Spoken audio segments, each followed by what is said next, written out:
How Cool. are you? Very good. Very good. Scarlett from Sabire. Hey, man, what's going on? Welcome to RockEyez. Thanks, man. Nice to be here. Cool, cool. I listened to the album this morning. Uh, Amazing. Because like I grew up with all the way from the Ramones to King Diamond, to Motley Crue to Keel, and you really give the vibe of '80s music to the fans with this new album. Can you tell me a little bit the progress from your first album, The Gates Ajar, to now? A rough and horrible road that I wouldn't wish upon any other musician. Right. It was it was fucking horrible. Wow. Uh, no, it was just awful, mate. No, I started writing Yacht just before Gates Ajar came out, and then after Gates Ajar came out, it was kind of sent on a big whirlwind, crash course through the music industry and all this sort of crap, which is a good thing. But the bad part is that I got too busy too quickly without knowing how to handle it. And next thing I know, I'm not really playing very much. Like even right now, like I had like not playing has become such a big habit that I haven't touched my guitar in a year because I don't even think to do it anymore because I'm doing all this other stuff. Right. So, Yeah. when you run just running a band really quickly, after years and years and years of fantasizing and writing for it, and man, all of a sudden it's all coming true. Kind of just, you know, but then there's all the, COVID stuff. And then, I had a suicidal crisis in, the beginning of 2022. And that just forced me to stop music altogether and just everything. And anyway, after all this time, it's finally done. It's finally out. But it was a process that I wouldn't wish upon anybody. It was awful, Yeah. absolute hell. And I'm glad that it's behind me, which is ironic because the name of the album translated into English is Hell. Wow. Wow. Now, how do you actually gain fans when basically you really don't play out much, you're telling me? And how do you accumulate fans all on the internet? Your guess is as good as mine, man. I guess it's the product. Right. Yeah. I mean, you gave the fans, quite a bit of music here. Was it 15 tracks or something like that? 15 tracks, baby. That's right. That's a lot for an album, I like, know. We're a really stupid band full of very stupid people. You you know. know, So like yeah, no, I mean it was supposed to be 10 songs and then 10 songs became 11 when I came up with The Last Day. And right. then from that I was just going, this album it deserves more attention than that. It needs like more artistic attention. So it needed bookends, a beginning, a middle, and an end. Right. And as soon as I did that, I was just like, 15 songs. God damn it, what have I done? And then the running time, I go an hour and 9 minutes. God damn Wow. it, Scarlett. What are you doing? This is your debut record, and you're making it this artsy. And I go like, all right, well, it's all right. What do we do? Yeah, but it's good for the fans. Definitely it's good for the fans. Definitely good for the fans, but I wouldn't say it makes me look very good as an artist. It makes me look pretty incompetent. But maybe the next record will be better. Yeah, no, this is a great album. I enjoy the whole thing. Listen to it over and over again. Like I said, it really gave the '80s feel, and even the sound on it. I loved because the way it sounded like '80s sound. Yeah. I mean, you might call it acid metal, whatever you want to call it, but it's still good, no matter what. Yeah, no, thanks, man. I appreciate that. That means a lot because I put a lot of blood, sweat, and tears clearly into the production. I do it all myself, so it took a lot. Uh, I mean, my particular favorites was Ice Cold Lust and also The Last Day. Them two really stuck out to me. Both of them tracks I really loved a lot. You know. Oh, well, then you're gonna adore the music video for The Last Day, which comes out on June 19th, I believe. Yeah, Right. I believe 19th. Yeah, no, that's big. I was worried about that song like killing Sabire's career because it wasn't Nah. cool enough. But No. man, I'm telling you, this video is amazing. It's just Cool. beautiful. Cool. Cool. Yeah. I mean, it's one of my favorites on the album. So I'm I so guess we glad. we think alike a little bit. You I'm know. so glad. So tell me. your concept of the band. I mean, you look kind of like at times like a Wasp feel, and then other times an Armored Saint, or you definitely put an image into the band. And how'd you come up with half of the stuff? Well, look, I mean, it definitely started with, seeing, like Venom with, in their early in their early years with what they'd wear on stage. And then when I saw Blackie Lawless, I was just like, fuck, that's what I've been missing. Like that's it just spoke to me in such a way. And so I started to really think about, like it got me to when I was a kid, I used to think about hair all the time. And then when I saw Blackie, it like really got me to think about hair again the way I used to when I was a kid. And so that's how I, ended up getting my hair cut the way it is, right? I'll make no qualms about that. Um, uh, you know, but I'm also really influenced by Pete Burns from Dead or Alive with all the androgyny stuff that I do and that sort of Right, thing. And I'm really influenced by high fashion, specifically like 90s, like fashion photo ads or like Vogue things and stuff like that. So the stuff that's like more refined and yeah, that androgynous sort of thing, that almost feminine kind of quality to stuff I like doing, just makes me feel good about myself, makes me feel empowered, and makes me feel like I'm giving something elegant and interesting uh, to the viewer or the listener, even though I'm combining it with things like blood and combining it with guts and self-deprecation and chains and leather and studs and all that sort of stuff. Like there's this air to me of elegance and refinement to it, and I think that really stands out with it, right. Yes, definitely. Do you feel like going to see a band, not like yours, you put a lot behind your stage show, that other fans are getting cheated like a little bit, like no show, no, just Absolutely. I don't like memories? going. I don't. To be honest with you, I don't like going to live music. I only liked going to live music because I socialize. Uh-huh. Uh, and the reason I don't like going to live music is because the live music I'd go to, I didn't like. Right, So when I would go see stuff that I did like with bands I did like when you go see punk bands, it's usually pretty good. When you right, go see metal bands, it's freaking awful.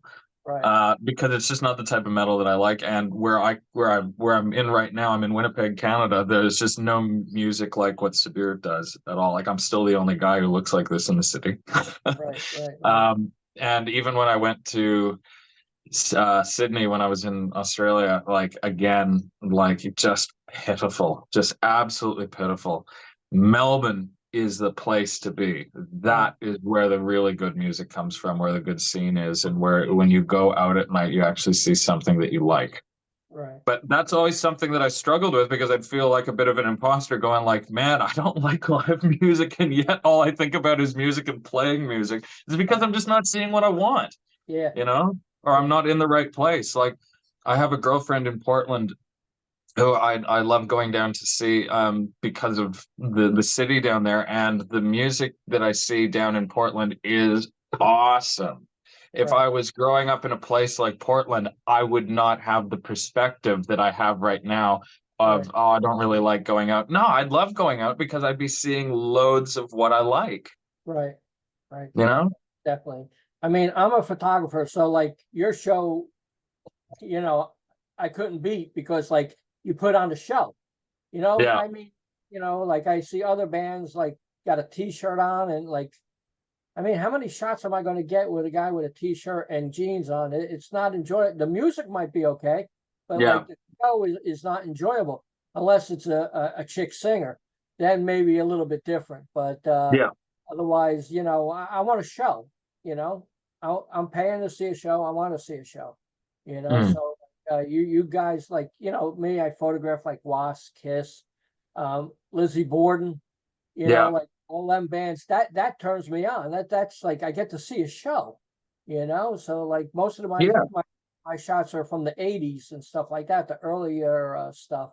But you guys, when people come to see you, and they got to pay, you give them what they want. I would agree with that. I definitely would agree with that. Image is really important because image is what helps to enhance the sound that's there. Even if your image is a stripped down image, it's Right, how you play out your stripped down image that's important, right, definitely, definitely. you Uh, know? yeah, tell me a little bit about your merch, because I went to look at your merch this morning, and quite a bit's already sold out. So like, Some of that stuff is not actually sold out. It's actually in shipment, huh? still waiting to arrive from Australia. Okay, But there's a bunch that I'd like to get made for that I have on pre-order right now, trying to get made to go with the record. Like we've got a whole bunch of other stuff that I want to I want to do. Something I want to do is someone suggested, can we get Scarlett Barbie dolls? I'm like going like, all right, I reckon I could go to Value Village and right, like sand them down to give them pectorals and right, the yeah, yeah, color of the hair and that sort of stuff. I got charge $100. I reckon that'd be cool. yeah. People will buy it. People will buy Absolutely. it. Like it's cool. When your band started in 2010, was your image a lot like scaled down back then compared to now, or Nah, even more? no. So when I started it here, and I'm in mommy and daddy's house right now because I've just moved back to Canada, right? So just in the room, just over there is the my childhood room, and I was at was it 19 years old, just playing along to Tanks, That's What Dreams Are Made Of, just unplugged. And I was Right, just thinking, fuck, man, sounds like something I'd just come up with naturally. And it right, kind of just sparked this idea that, okay, what if I made a band that didn't think about genre, but just kind of played the things that I noodle about, like right, on my guitar. And so I was like, okay, I'm gonna do that. I'm just gonna call it Sabir. So that's how it started. That's why I right, call it We Started Then. So I had right, nobody there. I was starting to talk to other people about it and fantasizing. It was mostly fantasizing for a year right, while yeah, writing songs. uh-huh, But the idea was, yes, to look like Venom, to have my big red boots, which I don't wear on stage. I wear, right, like high stilettoed heels, uh-huh, but to wear, to have chains and leather and all that sort of stuff. So yeah, it's always been about a big show, always, never stripped down. I'm so sorry. My internet on this end dropped out. So that's I had okay. to go off of I paused it. Wi-Fi and Yeah, no okay, problem. great. I Sorry, man. paused it, so no big deal. So what's on the in your room on the walls right now? Any What's on the posters? room? Well, I've got some of my own artwork here. I've got a copy of an original copy of the Anti-Nowhere League's first record. This is a bunch of my mom's art here. Uh, And this is a wall dedicated to my girlfriend. And I got a picture of Marilyn Monroe over there. cool, cool. So, yeah, how were you in school as a school kid? I loved school, but I was academically undisciplined despite being smart and intelligent. Uh-huh, So I didn't do great with my grades, but I also I'm Mennonite, so I went to a Mennonite school. uh-huh, And so I was the academic standard. It was renowned for having a high academic standard, so it attracted a lot of people who were non-Mennonite to go to it. So that was good. I mean, it just meant that if I had gone to a public school, I would have done a lot better. right, But no, it was and it wasn't a private school. It was an right. independent school. Like we didn't even have the Canadian flag because Wow, Mennonites are not, we're not patriots. Like so, they don't believe in. They believe you can just choose to do whatever you want. right, right, Um, anyway, so no, I liked school though. I liked school, but I went through like a lot of people, a lot of bullying and shit like that. But school definitely got better towards the end of high school. I didn't experience bullying anymore, and it became a lot more. It became fun. It became really nice, and there were good experiences in that way, and I'm grateful for that. Uh, but actually, while I was in school like that, the name of the album, Yacht, that was during the time that I made up those languages that that the album's kind of based around, right. So I did a lot of that through there. Did you collect anything as a kid? Coins. Coins, cool. Coins, and I was obsessed with rocks and minerals, and I started to do when I was really, really young. I was fascinated with butterflies. Like I could name, I think, 150 species of butterflies when I was 3. My mom can tell you that. I didn't know that. I can't remember them now, but apparently at the time I could do that. Cool, cool. So quite, quite sharp from an early age, apparently. Do you remember the Which is first album? ironic. I have Go a ahead. stupid band. Yeah, yeah. Wow. Do you remember the first album you bought? Yeah, it was the Offspring's Conspiracy of One. And then once my mom heard the lyrics on it, she promptly revoked it, and I didn't see it for a number of years. Wow, wow. What's the last music you listened to besides yours? Just recently, I can't answer that, but I can. No, it's too controversial. But I did. I was with one of my friends on a driving trip yesterday, and her and I were listening to this Congolese rapper MC Baba, who is he's deaf, and so Uh-huh. his vocalization is like squawking, like birds Uh-huh. squawking, and Wow. it's actually awesome. Yeah, It's wow. it's funny, and Uh-huh. it's unique, and it just sounds great. Cool, cool. Definitely cool. I gotta check that out, you know? Oh So yeah, no, it's good. MC Baba. okay, I'll check it out. So tell me, if I was coming to see you live, how long you play, and can you tell me anything about your stage show? Well, I mean, look, if we're given a full set, we're either given 45 minutes or an hour. We can definitely do an hour. If we have to Uh-huh. do 30 minutes, we barely play any songs, so I just do the mescalizer thing. Uh-huh. But we fit as much as 10, 11 songs in 45 minutes. We just don't give the band any break. Right. It's Wow. pretty bad. It's pretty Wow. bad. And it shows. So we can be a pretty awful live experience because, like just, the singing doesn't always sound very good. And, like I can barely play guitar. So it just it sounds like shit. But but it seems that we're the only people who feel that way because everyone Right. else really likes the show. And Yeah. so we Right. make up for that by being bombastic and large, and there's a lot of choreographed moves, and there's a lot that goes into it. And we do have this thing called the mescalizer where we stop a song called Slave to the Whip, and during we create this breakdown that goes into it, and I take my guitar off and I come back out with this 90s super soaker that I've painted silver, and I've put Uh-huh. nuts and bolts and spikes and shit over it, and I've written the mescalizer on it, and I I act out that, oh, it's empty. Where is something? I look around and there's this bottle of Scorpion mezcal on one of the amps, and so I fill it up with mezcal, and I do a dramatized pumping of one side, pumping to the other side, and I say, so who here is stinging? You Uh-huh. want to get stung? Well, open your fucking mouth and let me Wow. sting you on your tongue, right? Cool. And we start, hitting people in the mouth with mezcal, and we start pelvic thrusting and spraying off of the audience, and it's a great time. It's just wonderful. And we come back and we finish the song.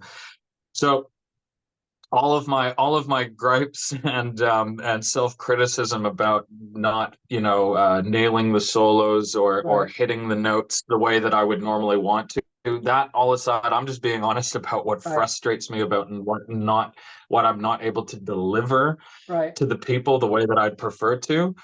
But we do give a good show, and Uh-huh. it is memorable, and it's worth doing, and we can, yeah, we're happy to do it. I just Cool. want to be better.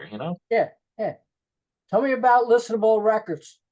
Is that your own label, or is that a independent No, label? that's an established European label. They helped the band Gojira, one of the biggest metal Okay. bands in the world. Yeah. Yeah. Gojira broke through Listenable Records after years of struggling on smaller labels. Right. So yeah, no, Listenable seemed like the right option for us to go with. And Laurent, he is an OG Venom's Legions fan. Well, member from right. back in the day. Even showed me his card and all that sort of stuff, and that's just so cool. So yeah, I've been enjoying working with them. I've been enjoying working with, and they've also been so patient with me, like so patient through all the struggles that I've been going through, and they've been incredible, just incredible. Now, when did you start using blood and stuff like that? From the beginning or no? Oh, right from the beginning. You kidding me? Like before Uh-huh. I ever even knew that this music was called acid metal, I used to write like in 2012 when we had our first lineup here in Winnipeg. We said, Sabire, blood, sex, and heavy metal. So Cool. lame. So lame. Wow. Yeah, but it's fun. You It want to is see the fun. show. So like, we're coming to see you and gonna go see a great show. So that's the part of it. Absolutely. And the thing is, the next record, like this record, Yacht, is, more, dark, dark and depressing, that sort of thing. The next record is like red and bloody, and it's just going to be an album of hits. So it's just Right. hit after hit after hit after hit after hit. It's none of the artsy stuff. Okay.